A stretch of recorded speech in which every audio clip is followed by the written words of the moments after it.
యేసయ్య ఏ ప్రాంతం వెళ్ళారు? తూరు సీదోన్ ప్రాంతం వెళ్ళారు. కానాన్ ఒక ప్రథమ కుమారుడు సీదోన్. కనానీయ స్త్రీ యేసుక్రీస్తు వారు తూరు సీదోన్ ప్రాంతంలోనికి వెళ్ళినప్పుడు ఆమె వచ్చింది. సీదోన్ ఎవరంట? కానాన్ ఒక కుమారుడు. కానాన్ ఎవరు? హామ్ ఒక కుమారుడు. హామ్ ఎవరు? నోవాహు ఒక కుమారుడు. ఆ స్త్రీ వచ్చి చెప్తున్నారు, తన కుమార్తెకి దెయ్యం పట్టి ఉన్నది అని చెప్తున్నారు. అనేక కాలముల తర్వాత, అనేక సంవత్సరముల తర్వాత జరుగుతున్న ఒక కార్యమే. కానీ దీని అన్ని ప్రారంభం మనం గ్రహించుకోవాలి. Listen, there is origin for everything in Genesis. వంశావళి ఏది ఊరగన రాయలేదండి, ఇది మనం గ్రహించుటకు రాయబడి ఉన్నది. అక్కడే ఇలా రాయబడినటువంటి విషయం, ఆమె నోవాహు వ్యవసాయకుడై ఉండను. పిమ్మట ద్రాక్షారసము త్రాగి మత్తుడై తన గుడారములో వస్త్రహీనుడుగా ఉండెను. అప్పుడు కనానుకు తండ్రి అయిన హాము తన తండ్రి వస్త్రహీనుడై ఉండుట చూచి తన ఇద్దరు సహోదరులకు ఆ సంగతి తెలియచెప్పాను. ఇప్పుడు ఒక విషయం కూడా మీరు గ్రహించుకోవాలి. ఈ లోకములోనే మంచి వస్త్రధారణం ఉన్నటువంటి వారు ఎవరంటే హెబ్రీయులు.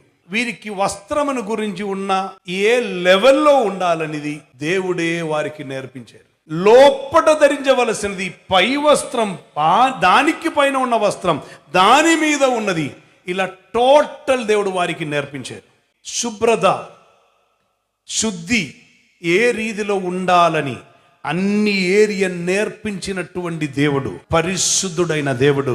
ఆయన శుద్ధి కోరుతున్న దేవుడు గనుక అన్ని ఏరియాలో క్లెన్లీనెస్ నేర్పించారు. Godliness gives you cleanliness. ఇక్కడ ఈ పై వస్త్రం లేకుండా ఒక వ్యక్తి ఉంటే, యేసుని చూసిన యోహాను ప్రభు సుమి అని తన పక్కన ఉన్న పేతురుతో చెప్పగానే దిగంబరి గనుక దూగివేసెను అని రాయబడి ఉంది. అంటే అతడు వస్త్రం లేకుండా ఉండని అర్థమా? ఇన్నర్ వేర్ వేసుకుని ఉండను. నోవాహు దిగంబరి, వస్త్రహీనుడు, అంటే పై వస్త్రం లేకుండా ఉండను. ఈవెన్ పై కవరింగ్ లేకుండా ఉన్నది కూడా వారు ఎలా చూసారంటే బేర్, అంటే వస్త్రహీనత. హామ్ వచ్చి ఎలా చెప్పారంటే, డాడీ ఇన్నర్ వేర్ వేసుకుని పనుకున్నాడు. దిగంబరిగా ఉన్నారని అర్థములో కాదండి, పై వస్త్రం లేకుండా పనుకున్నాడు. అప్పుడు నోవాహు మత్తు నుండి మేలుకొని తన చిన్న కుమారుడు చేసిన దానిని తెలుసుకొని కనాను శపింపబడినవాడు అన్నారు. చేసిన వాటి శాపం హాములోనికి పలకల, హామ్ సంతానముల మీదకి ఆయన పలకిరు. నీ వలన నీ తరము వారి మీదకి శాపమును తెచ్చుకోకూడదు.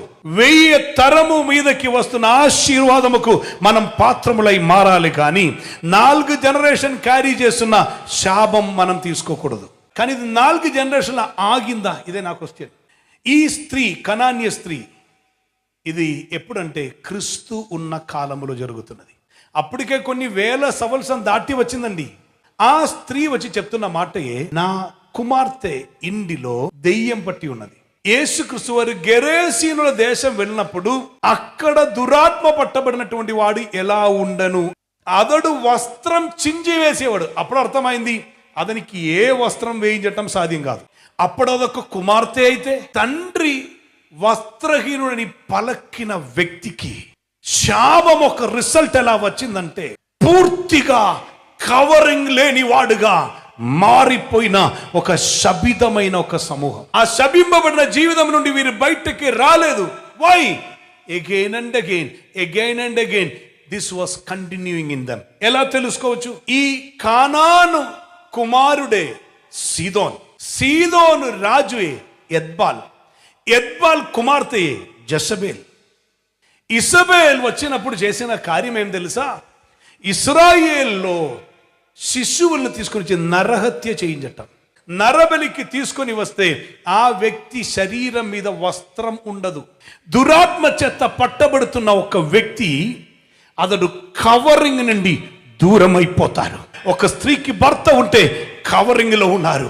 నీవు ఒక సంఘములో ఉంటే నీవు కవరింగ్ లో ఉన్నారు. నీకు ఒక పాస్టర్ ఉంటే నీవు కవరింగ్ లో ఉన్నారు. నీకు ఒక తండ్రి ఉంటే నీవు కవరింగ్ లో ఉన్నారు. నీకు ఒక ప్రార్థిస్తున్న వ్యక్తి ఉంటే నీవు కవరింగ్ లో ఉన్నారు.